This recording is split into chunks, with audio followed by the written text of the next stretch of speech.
Ya, dalam semua pekerjaan pasti ada waktu di mana kita berada di atas.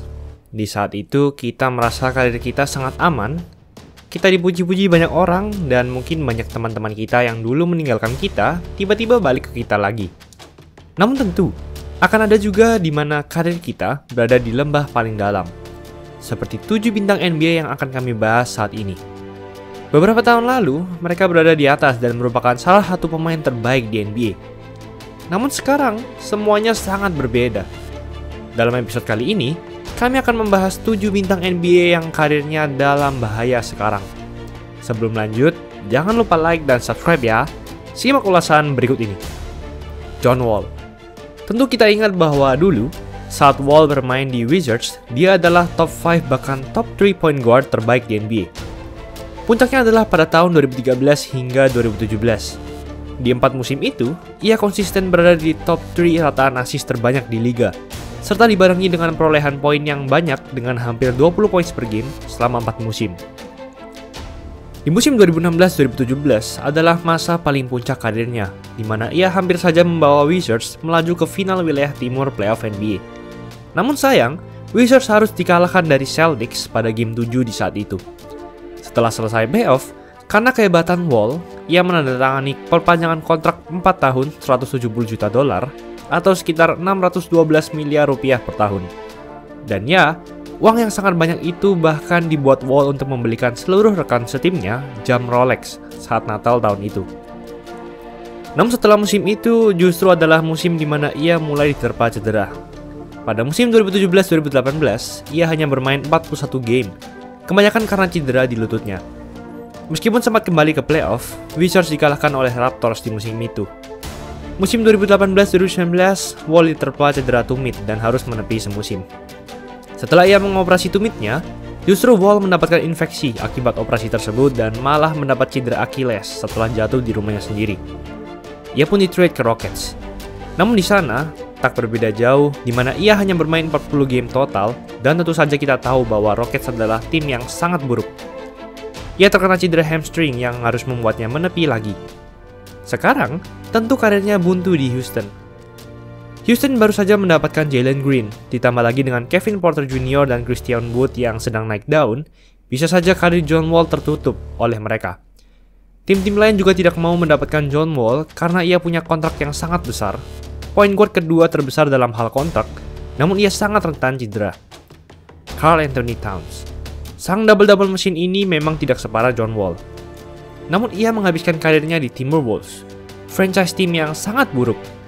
Dalam karir Towns, ia hanya pernah 1 kali saja masuk ke playoff, yaitu pada musim 2017-2018. Itu pun karena Timberwolves mendapatkan Jimmy Butler. Setelah Jimmy Butler pergi musim selanjutnya, Wolves bahkan menjadi tim yang buruk. Bahkan menjadi tim peringkat 13 di wilayah barat. Sebenarnya, KAT bisa saja menjadi superstar seperti Anthony Davis. Hanya saja, ia berada di tim yang buruk. Ia sudah menjadi All-Star 2 kali, pada 2018 dan 2019. Pada 2016 pun, para general manager tim NBA mengadakan sebuah voting. Bila kalian memulai suatu franchise atau tim baru di NBA, siapakah pemain yang akan kalian pilih? Ternyata, KAT pun yang saat itu menjadi Rookie of the Year, berada di atas semua perolehan vote, melebihi LeBron, KD dan Steph Curry. Namun pada 2018, angka KAT pun menurun drastis, dan sekarang pastinya ia sudah tidak masuk sama sekali di vote tersebut. Kalau saja KAT mau pindah dari Wolves, mungkin karirnya akan keluar dari ancaman bahaya. Rataan karirnya pun terbilang sangat hebat, 22,9 points per game dan 11,6 rebounds per game. Datangnya D'Angelo Russell, sahabat KAT, ke Wolves awalnya diharapkan bisa mendongkrak performa tim Wolves. Namun hal tersebut tidak mengubah apa-apa. D'Lo hanya hebat di offense, namun defense-nya sangat buruk. Victor Oladipo. Karir pemain satu ini terbilang sangat bahaya. Ia bisa menjadi Grant Hill selanjutnya, atau Brandon Roy selanjutnya, atau Tracy McGrady selanjutnya, yang karirnya hancur akibat cedera. Padahal 2-3 tahun yang lalu, ia adalah most improved player dan salah satu two-way player terbaik di NBA. Ia menjadi All-Star pada 2018 dan 2019. Saat-saat itu terbilang adalah puncak karirnya. Dia bersama Domantas Sabonis adalah dua pemain yang awalnya tidak dianggap hebat, namun dua-duanya menjadi sangat hebat sekarang. Namun sayang, pada Januari 2019, ia mendapat cedera quadriceps yang membuatnya harus menepi bahkan hingga musim selanjutnya. Pada Januari 2020, ia sempat kembali. Namun performanya tak seperti dulu lagi. Ia pun di-trade ke Rockets. Sebenarnya di Rockets, ia mencatatkan rataan seperti performa puncaknya dulu dengan 21,2 poin per game. Ia pun ditawari perpanjangan kontrak oleh Rockets sebesar 2 tahun 45,2 juta dolar atau sekitar 324 miliar rupiah per tahun. Lebih besar dari kontrak sebelumnya dari Pacers. Namun Oladipo menolaknya. Oladipo berharap Rockets bisa memberinya kontrak jangka panjang sekitar 4 tahunan. Namun Oladipo malah di-trade ke Miami Heat. Hanya bermain 4 game saja di Heat, ia terkena cedera quadriceps lagi dan harus menepi hingga akhir musim. Dan malangnya, Oladipo sekarang hanya menandatangani kontrak 1 tahun minimum veteran deal sebesar 2,4 juta dolar per tahun, atau hanya 34,5 miliar rupiah per tahun. Lihat saja perbandingan dari tawaran 324 miliar per tahun dari Rockets, jatuh ke hanya 34,5 miliar rupiah per tahun saja dari Heat. Kalau musim depan, Oladipo masih berkutat dengan cedera, mungkin saja karirnya bisa menjadi Brandon Roy atau Grant Hill. D'Angelo Russell. Sudah sempat kami sebutkan tadi, Russell memang punya offense yang sangat hebat, namun defense yang sangat buruk. Pada musim 2018-2019, ia sempat punya musim yang tiba-tiba meledak. Kita ingat di awal karirnya di Lakers, memang ia bukanlah pemain yang buruk, namun attitude-nya lah yang membuatnya sampai dibenci oleh rekan-rekan setimnya. Ia membocorkan video Nick Young yang sedang selingkuh ke publik. Memang seharusnya D'Lo dianggap sebagai seorang penyelamat hubungan Nick Young dan Iggy Azalea. Namun rekan-rekannya justru membencinya akibat hal itu. Karena ia dianggap merusak chemistry Lakers, ia pun di-trade ke Nets. Musim keduanya di Nets adalah musim di mana ia meledak, di mana ia terpilih dalam jajaran All-Star untuk menggantikan Oladipo yang cedera. Ia pun berhasil memimpin Brooklyn Nets ke urutan 6 dan melaju ke playoff. Padahal roster Nets saat itu terbilang sangat buruk. Setelah musim itu, meskipun kontrak Russell pun habis, namun trade value-nya meningkat drastis akibat performanya. Namun justru hal ini dimanfaatkan oleh Nets, di mana Nets men-trade D'Lo untuk mendapatkan KD dan Irving di tim. Di Warriors, D'Lo memang menjadi pemimpin scoring di sana. Namun Warriors musim 2019-2020 berada di peringkat paling buncit di NBA karena ditinggal oleh Steph Curry dan Klay Thompson yang sedang cedera. Ia pun di-trade ke Timberwolves di tengah-tengah musim 2019-2020 dengan harapan bisa menjadi duet hebat dengan KAT. Namun semua itu sia-sia. D'Lo adalah pemain dengan defense yang sangat buruk. Di sisi lain, Timberwolves juga merupakan tim yang defense-nya buruk juga. Hanya karena D'Lo adalah sahabat dari KAT, D'Lo pun di-trade ke Wolves. Kalau D'Lo tidak kembali ke performanya yang dulu, karirnya mungkin akan berakhir. Kristaps Porzingis. Ya, Porzingis pasti masuk di list ini. Sejak di Knicks, Porzingis terkenal sebagai pemain dengan 1000 drama. Pada saat di Knicks, ia berhasil membungkam hatersnya yang membu Porzingis saat NBA Draft dengan menjadi All-Star pada 2018. Namun sayang, di puncak karirnya itu, ia mengalami cedera ACL dan membuatnya menepi semusim penuh.